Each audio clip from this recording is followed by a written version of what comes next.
So today I want to talk to you about take that chance and book that flight. So many times we make the mistake of procrastinating and overthinking decisions in our lives. I remember I rush renewed my passport and then I did absolutely nothing with it. I even renewed my lease in my Las Vegas condo after having the Southeast Asian Philippines idea for many months. I told myself this and that, and who knows if it's safe, who knows what will happen, do I have enough money, and talked myself in circles to the point where I did not come to the Philippines. That is a terrible miscalculation to do something like that. I think that family judgment, questions of safety, many things will factor into why you will not just say fuck it and get on that airplane. I remember I was about to turn 46 and I had actually lost money in the last month before I left, and I realized it's do or die. You have a chance to come out now. If you continue to lose money every month, in a year or two you may not even have that opportunity to do this and be financially stable. So I said screw it, and I got on that airplane, and that was the best decision I made. I fell in love with the Philippines. I went back, I paid $3,000 for the mistake of breaking the lease in Las Vegas.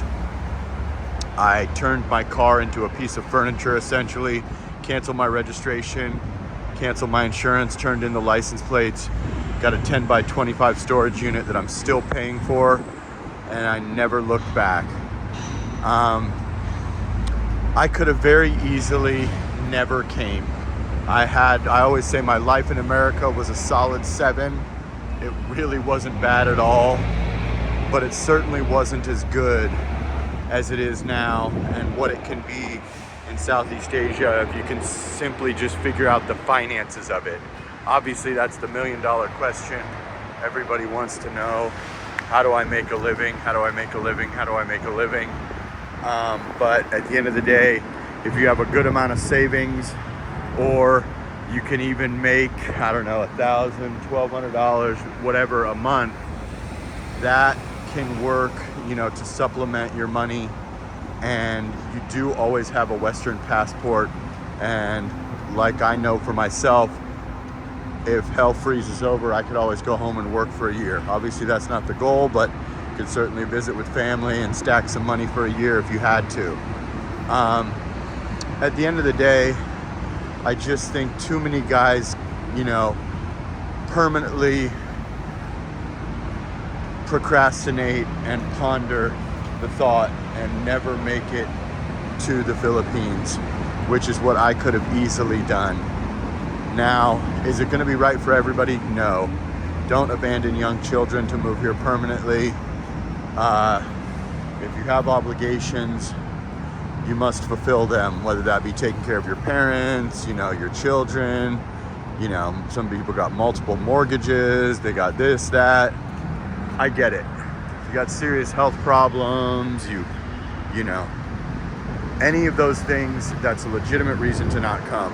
But short of those reasons, I really think that the Philippines can be a great opportunity for you to sort of hit the reset button in life and try something and change your reality. It certainly is a huge change for your reality when you come to a place like the Philippines as a man. I've always said that a woman's value in the United States has never been higher. A man's value has never been lower for us regular guys. So I definitely think that it's certainly worth at least a discovery trip, and more than likely, just like all the people that have done consultations with me or the members of my community, they're either booking their second trip or planning their retirement. So at the end of the day, I think sometimes you got to just say fuck it and get on that airplane. Stop thinking what if, this and that. It's not dangerous. You can book a consultation with me if you want me to walk you through exactly what I think you should do, and where to stay, the immigration process, everything from booking a flight to dating sites to meeting girls in person to what my story is. I'd be more than happy to do that on a one-on-one phone consultation. I've done probably over 100 of those, and I'll kind of try to customize a plan with you. But it's not about that. You don't need to do that. You need to get on that airplane if you are financially prepared for even a discovery trip, and you've been watching channels like mine for the last year or two, 6 months, whatever, and you find yourself consumed with Philippines or Southeast Asian content. That's what I was. Before I came here and before I started YouTube, I was absolutely consumed with this content. I would nonstop watch Southeast Asian vloggers, particularly Philippines. And for some reason, that was like really what consumed my whole day, or when I'd get home, or when I'd get off work or whatever, or get done with my work, because I didn't like work for a company. But yeah, at the end of the day, that was consuming me. But I kept thinking, oh no, let me just live vicariously. Let me just watch these little videos and live streams. No. You should come to the Philly Willy and really check it out. You don't need to just watch vloggers forever like you got $5 in your pocket. If you got $3 grand, $5 grand, you can do a discovery trip. And I thought, no, I'm just gonna move out there. I'm not gonna do a discovery trip. No, man, this is not for everybody. You wanna come here and feel the humidity, feel the customer service, meet the ladies. This is not necessarily for everybody. I'm not trying to sell this to you like it's the greatest thing since sliced bread. What I'm saying is, if Philippines content is consuming you, it's worth a discovery trip if you are financially stable or have that money for said discovery trip. A lot of guys can't retire here till they're 65. A lot of guys can't move here for another 3-5 years in order to do it correctly and not leave themselves in a bad spot.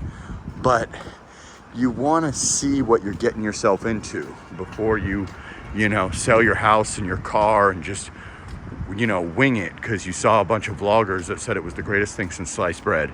The Philippines is not perfect, but as far as finding a fit, feminine, friendly, cooperative lady and being able to live for, get some housing for $500 to $1,000 or whatever, and have your money stretch much further, the Philippines is certainly a good option, and it was the right option for me.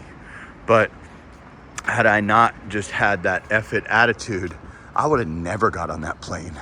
I would have procrastinated this for several more years and came here when I was 50 rather than 45. And I'm so glad that I did it then at 45, because that your energy diminishes as time goes on. And being in the Philippines really, really has helped me to calm down, slow down, lowers your blood pressure, really takes that financial stress off your back a bit. You're no longer, hamster wheeling, trying to make that $2,000 a month to pay your rent or, whatever the case may be. You got to pay your car insurance, your car registration, your car's breaking down. So many things you don't have to deal with. You don't need a car here. Your rent can be $500. You just need to figure out a digital gig or have a nice chunk of change to live here long term. But you certainly should do a discovery trip. A lot of guys are in a good space financially, but they fear the unknown. They're concerned with this or that, or what if, or, judgment and family and this and that. Your family's probably not paying your bills. Your family's probably not, something that should stop you from something that you have tremendous interest in. You know why you're coming, and you know why you're interested in the Philippines, whatever that may be. Whether it's the women, great, no problem. That's what most guys come here for. But this is truly a beautiful country that I fell in love with first before I met a woman. And there are many benefits to this amazing, peaceful country that you really gotta see to understand. Here at the little man-made beach here at the Paris Hilton Azure condos in Parañaque. Like, comment, subscribe, share the video, And sana all until now. And then